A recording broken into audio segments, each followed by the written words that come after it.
이사야 13장부터 23장까지는 바벨론, 아수르, 블레셋, 모압, 다메섹 등 이 열방을 심판하실 것에 대한 경고의 말씀이 기록되어 있습니다.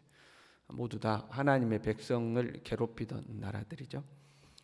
지금까지는 하나님의 백성들, 하나님을 멀리 떠난 하나님의 백성들에 대한 징벌이었지만 이 13장부터는 이 하나님의 백성들을 괴롭히던 이방 나라들에 대한 심판, 하나님에 대해서 반드시 이제 이방 나라들이 심판받을 것을 예언하고 있는 말씀입니다. 이방은 멸망받아야 되죠. 그럼에도 불구하고 한때 이방 나라, 세상 나라가 흥하고 번성하는 것은 하나님의 백성들을 그 이방 나라를 통해서 징계하기 위해서죠. 하나님의 백성들이 하나님을 버렸기 때문에 하나님께서는 그 하나님의 백성을 징계하기 위해서 또는 연단하고 훈육하기 위해서 이방 나라를 강성하게 하시죠. 이방 나라를 강성하게 해서 그 이방 나라를 통해서 하나님의 백성들을 이제 가르치고 지도하는 겁니다. 그런데 어리석은 사람들은 그러한 이방 나라를 부러워하는 거죠. 그 하나님의 섭리를 깨닫지 못하고, 야, 하나님을 믿지 않아도 저렇게 잘 되는구나, 하나님 없이도 저렇게 잘 사는구나 하고 이방을 부러워하거나 또 하나님에 대한 신앙이 흔들리게 되는 거죠. 그럼 우리가 기억해야 될 것은 세상은 우리를 시험하고 때로 책망하고 연단하는 도구로서 하나님께서 사용하실 분이라는 겁니다. 그래서 하나님의 백성들을 그렇게 때로는 연단하고 때로는 징계하고 하는 그 모든 하나님의 과정이 끝나면 하나님은 그 이방 나라를 버리고 이방 나라를 또 이제 심판하는 거죠. 그 이방 나라에 대한 경고의 말씀이 13장부터 시작되는데 그 첫 번째가 이제 바벨론이죠. 1절에 아모스의 아들 이사야가 바벨론에 대하여 받은 경고라 하고 이제 첫 번째로 이제 바벨론을 기록하고 있습니다. 그런데 이 바벨론은요, 이사야가 활동하던 당시에는 이제 막 태동하고 있던 나라입니다. 이사야가 활동하던 나라에서 가장 강성한 나라는 아수르죠. 아수르가 전성기였고 유다를 위협하고 있었죠. 그럼에도 불구하고 이방 나라에 대한 첫 번째 예언을 바벨론으로 하고 있습니다. 이 아수르와 유다를, 바벨론을 들어 하나님께서 징벌하시고 이 바벨론을 메대를 들어서 심판하실 것을 이제 예언하고 있는 거예요. 18절에 보면 메대 사람이 활로 청년을 쏘아 죽이며 하고 메대 사람이 이 바벨론을 심판한다고 내용이 기록되어 있죠. 이거는 이제 이사야가 활동하던 시대에서 한 200년 뒤의 이야기입니다. 200년 뒤의 일을 지금 예언하고 계시며 전체적으로는 이방 나라에 대한 심판에 대한 예언인데 지금 당장 이협이 되고 있는 아수르를 첫 번째로 하지 않고 200년 뒤에나 있을 바벨론을 첫 번째 대상으로 해서 지금 이방 나라에 대한 심판을 예언하고 있는 겁니다. 왜 그랬을까? 이 구약 교회를 실질적으로 짓밟은 나라가 이제 이 바벨론이죠. 결국 바벨론에 의해서 남유다가 패망하게 되지 않습니까? 이 바벨론의 전성기에는 이 바벨론이 영원히 멸망하지 않고 영원히 지속될 것처럼 이제 보였던, 그만큼 강성했던 나라예요. 그 권세가 얼마나 컸던지 이제 14장 13절에 이렇게 기록되어 있어요. 네가 네 마음에 이르기를 내가 하늘에 올라 하나님의 뭇별 위에 내 자리를 높이리라. 내가 하나님과 같은 자리에 오를 것이다 라고 이야기할 정도로 그 바벨론이 아주 강성했습니다. 그런데 여러분, 이 말씀 어디서 많이 들어봤죠? 네가 네 마음에 이르기를 내가 하늘에 올라 하나님의 뭇별 위에 내 자리를 높이리라. 사탄에 대한 이 예언의 말씀이거든요. 그러니까 이중 예언이죠. 바벨론에 대해서 예언하면서 그 바벨론을 통해서 사탄에 대한 예언이 나오는 거거든요. 바벨론은 곧 사탄의 나라를 대표하고 있죠. 상징하고 있죠. 신약 교회로 넘어와서도 신약 교회를 괴롭히는 세속적 나라도 바벨론으로 표현이 되죠. 그래서 우리가 요한계시록에 보면 무너졌도다 무너졌도다 큰 성 바벨론이여 하고 세상 나라가 심판받는 것을 바벨론이 무너졌다 하고 이제 세상 나라를 바벨론으로 표현하고 있는 것을 볼 수가 있어요.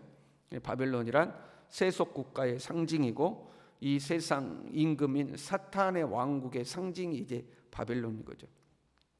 그러니까 지금 이사야가 예언하는 것은 단순히 바벨론이라는 한 제국의 멸망을, 역사적으로 존재했던 바벨론이라는 한 제국의 멸망을 의미하지 않고 바벨론으로 상징되는 세상 나라의 멸망, 이 종말론적 멸망을 지금 예언하고 있는 겁니다. 종말론적인 내용이 그대로 나와요. 13절에 이렇게 돼 있죠. 하늘의 별들과 별 무리가 그 빛을 내지 아니하며 해가 돋아도 어두우며 달이 그 빛을 비추지 아니할 것이로다. 최후 심판에 있을 이 종말론적 현상을 기록하고 있죠. 종말론적인 예언인 것을 암시하고 있는 말씀들입니다. 세상은 결국에 하나님의 심판 아래에 놓이게 될 것이라는 것을 보여주고 있죠. 세상이 좀 갈수록 크고 화려해지죠. 문명이 발달하고 과학이 발달할수록 세상은 갈수록 좋아지는 것처럼 우리의 눈에 보이죠. 그러니까 세상이 화려하고 좋아 보이거나 또 실제로 우리보다 힘이 있고 우리보다 능력 있고 우리보다 풍요롭게 보일 때도 있죠. 그러한 세상 앞에 우리의 신앙이 자꾸 초라해 보일 때도 있는 거죠. 세상은 갈수록 번성해 가는 것 같고 하나님 없이도 얼마든지 잘 사는 것 같아 보이는데 우리가 신앙생활하고 있는 우리의 모습은 자꾸 초라해 보일 때가 있는 거예요. 요즘 이제 젊은이들이 교회에서 이탈하는 이유 중에서도 하나죠. 뭐 코로나로 교회의 이미지가 훼손되고 하는 그런 부분들도 있지만 젊은이들이 볼 때는 이 신앙생활이라는 것이 별로 그렇게 매력적이지가 않는 거죠. 지금 우리 부모 세대는 가난하고 힘든 시절을 보내면서 하나님의 은혜를 절대적으로 의지했고 하나님 없이는 살 수가 없고 하나님이 복주심이 절대적으로 필요해서 하나님을 의지하고 살았는데 부모가 이루어놓은 어떤 부유함 속에 태어난 자녀 세대들은 그 삶에 어려움이 없기 때문에 하나님을 의지하는 마음도 없고 교회 가서 하나님 앞에 있는 것이 별로 재미도 없는 거죠. 그러나 세상은 갈수록 화려해지고 갈수록 재밌어지고 갈수록 풍요로워지고 교회는 재미없고 세상은 즐거운 거죠. 그래서 세상이 커 보이는 거죠. 실제로 하나님은 별로 힘이 없는 것 같아요. 하나님은 힘이 없는 것 같고 세상에 힘이 있고 돈이 힘이 있어 보이는 거죠. 그래서 자꾸 이제 세상을 바라보는 거죠. 그러나 세상은 하나의 도구일 뿐이죠. 하나님이 사용하시는 도구일 뿐이에요. 우리가 불을 피운다고 생각해봐요. 불을 피우는데 이게 불이 연기 나고 그러면 불 피우는 나무 중에 나뭇가지 하나를 부직갱이로 우리가 쓰죠. 나뭇가지 하나를 들어서 부직갱이로 막 불을 피우다가 나중에 있는 나무 다 태우고 나면 뭘 버려요? 그 부직갱이로 쓴 나무도 불 속에 던지잖아요. 세상은 하나의 도구일, 부직갱이 같은 도구일 뿐이죠. 결국에 불길 속에 던져서 심판을 받게 되죠. 그 세상에 우리 눈이 돌아가면 안 되는 거죠. 눈이 돌아가서 세상이 저렇게 좋구나, 저렇게 화려하구나 하면 안 되죠. 그러다 바벨론이 멸망할 때 같이 멸망하는 거죠.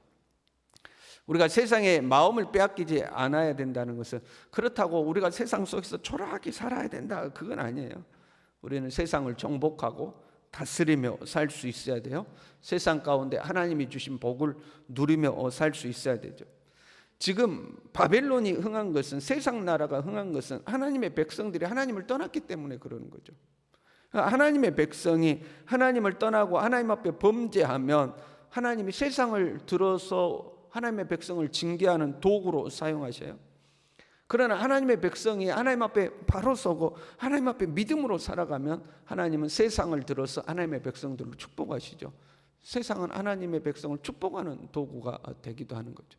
그래서 우리가 하나님 앞에 믿음으로 살며 이 세상 가운데서도 하나님이 주시는 복과 은혜를 누리며 살아야 하는 거죠.